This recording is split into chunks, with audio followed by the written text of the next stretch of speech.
Bonjour à tous, il s'agit de la mise en place de la troisième vidéo concernant le serveur de partage de connexion, le serveur ICS.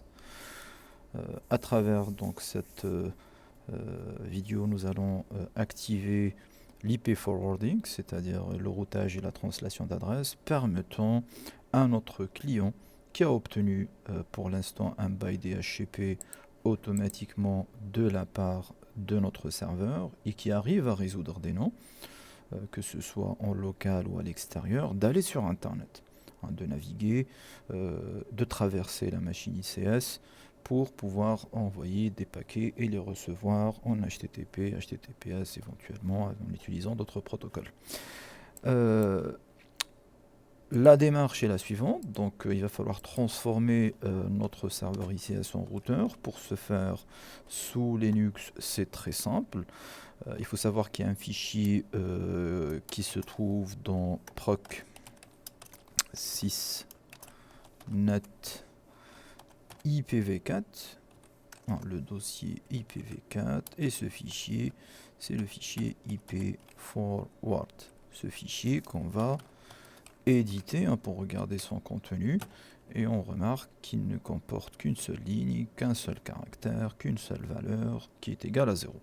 Ce qui signifie que le routage est désactivé. Pour activer ce routage, il suffit d'écrire 1 à l'intérieur de ce fichier, ou remplacer le 0 par 1. Donc on peut le faire de cette manière, comme on peut le faire autrement. Donc je vais quitter mon fichier sans l'enregistrer. Si je le réouvre, il y a toujours un 0. Donc on peut ouvrir notre fichier à l'aide de nano, modifier ou remplacer le 0 par 1 et l'enregistrer, comme on peut éjecter directement un 1 ou la valeur 1 dans le fichier.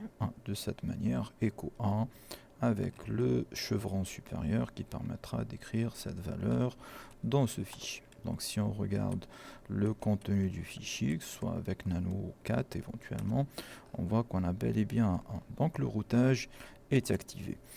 Le problème qu'on peut rencontrer, c'est que si on redémarre notre machine, ce routage, tant qu'on ne l'a pas rendu permanent, sera désactivé, hein, au redémarrage de la machine. Cela veut dire qu'on va se retrouver avec la valeur 0 dans le fichier. Hein, donc c'est ce que je vais vous faire voir. Hein, donc si je réouvre mon fichier, je me retrouve avec un 0 malgré qu'on vient d'écrire un 1, mais quand on redémarre la machine, du fait que le routage n'est pas permanent, on se retrouve avec un 0. Donc pour ce faire, en plus d'écrire le 1 dans notre fichier, il va falloir éditer le fichier système etc 6 control.conf pour décommenter, hein, comme il est écrit ici, décommenter la ligne suivante pour enable, pour activer, si vous voulez, le forwarding, c'est-à-dire on va enlever le dièse pour désactiver ou pour donner ou pour activer cette commande ou cette ligne au niveau de ce fichier.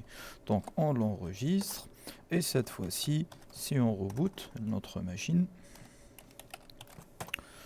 on est censé constater que notre routage reste actif.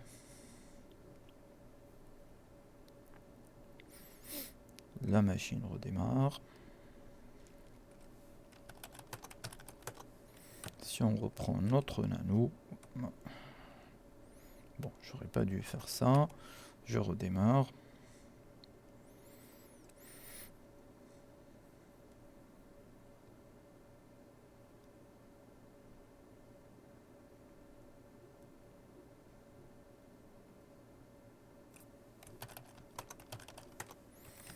Je reprends la commande nano proc 6net IPv4, on constate qu'on a bel et bien un.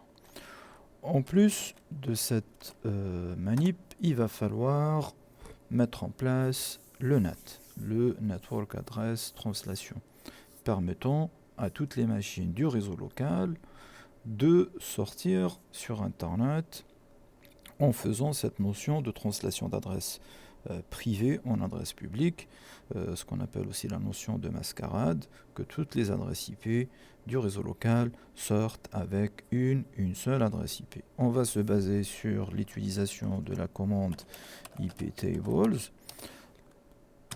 Ce qui va nous intéresser, où je vais afficher son contenu pour l'instant, cette table NAT, -table, donc -tnat, -grand L pour lister son contenu. On voit qu'on n'a pas de règle, aucune règle n'est définie, que ce soit pour les chaînes pré-routing, input, post-routing ou output, quel que soit le trafic. Donc, avant et après le routage, trafic entrant et trafic sortant en réalité. Ce qu'on va faire, donc on va s'intéresser toujours à cette table NAT. On va s'intéresser à une chaîne de type post-routing, après le routage en réalité. -O pour renseigner l'interface avec laquelle on sort. Je vais ouvrir un terminal, un deuxième terminal, Alt F2, histoire de vérifier le nom de mon interface. C'est ENS34. Faites attention, des fois c'est ENS37. ENS34 et -J masquerade. Donc si on reprend le contenu ou on affiche le contenu de la table NAT, on voit bien que la mascarade est activée pour tous les protocoles, quelle que soit la source et quelle que soit la destination. Pareil, même problème peut se poser si on redémarre la machine, c'est-à-dire que cette règle de translation d'adresse, on ne l'aura plus. Donc je redémarre ma machine pour vérifier qu'on ne l'a plus et vous montrer juste après comment rendre cette règle permanente. Si je reprends iptable-nat-l, on n'a plus cette règle dans la chaîne post-routing qui disait mascarade tout à l'heure, all, anywhere, anywhere. Donc on va rendre cette règle permanente. Donc d'une part, il va falloir la déclarer et d'autre part, la sauvegarder. Faire iptables-save et on va faire un save de notre règle dans un fichier, peu importe son emplacement, il faut juste que ce soit en général un nom significatif. On va l'appeler iptables rules. On peut l'appeler comme on veut. Cela veut dire qu'on vient de créer un fichier. On va regarder son contenu qui concerne la table NAT et la règle qu'on voit ici, -A post-routing, -O ENS34, -J mascarade, qui a été sauvegardée aujourd'hui à 16h48. Pour charger cette règle contenue dans ce fichier automatiquement au redémarrage du système, il va falloir intervenir dans le fichier interfaces et ajouter la règle ou la commande pre-up iptable cette fois-ci restore, le chevron dans l'autre sens pour pouvoir récupérer le contenu du fichier iptables rules. Je vérifie que j'ai pas fait d'erreur lexicale ou syntaxique. J'enregistre mon fichier et je redémarre ma machine pour vérifier que ma règle iptables est toujours présente ou elle est chargée automatiquement au redémarrage de mon système.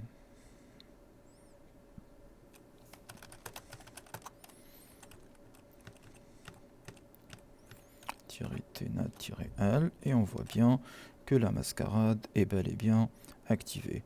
Dans ce cas de figure, pour valider notre démarche, on peut partir sur notre client et tester si on arrive à joindre le monde extérieur.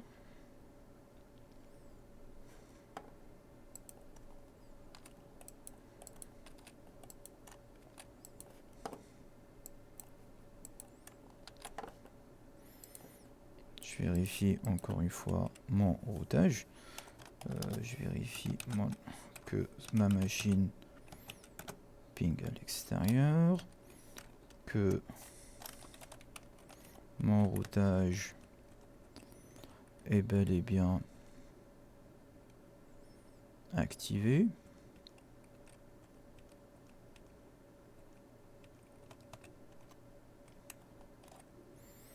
Et que ma règle de translation d'adresse est bien là. Alors,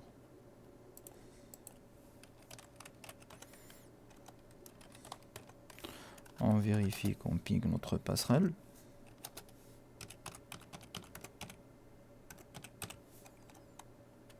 Bien. Et le ping à l'extérieur.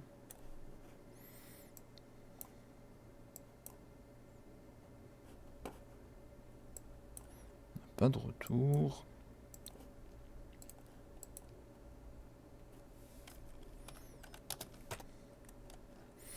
Oui, pardon. Voilà. Tant mieux, j'ai fait cette erreur. L'interface me permettant d'aller sur Internet, finalement, c'est la 33.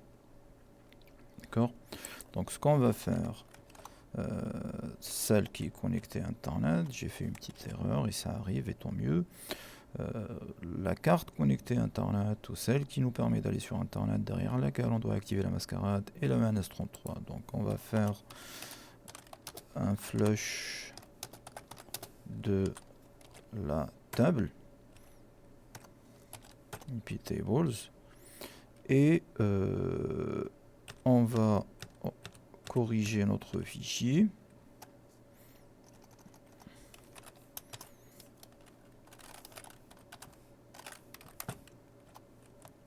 pour dire attention, on va utiliser la 33 et on redémarre notre machine pour que la règle se charge correctement, ou la règle corrigée se charge correctement.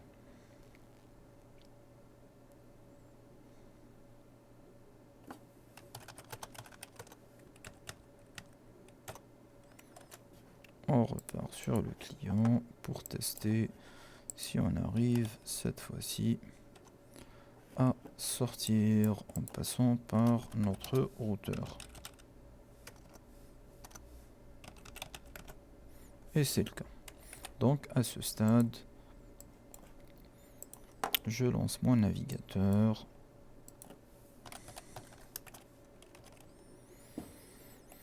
Et on voit normalement que malgré qu'on est connecté dans un segment LAN,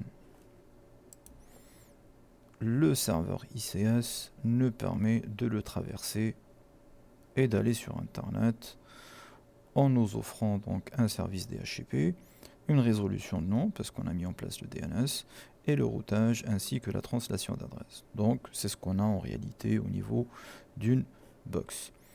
Donc à ce stade, notre vidéo s'arrête, ou cette partie s'arrête, et la prochaine étape sera la mise en place d'une solution permettant de filtrer le trafic entrant et sortant à l'aide de Squid.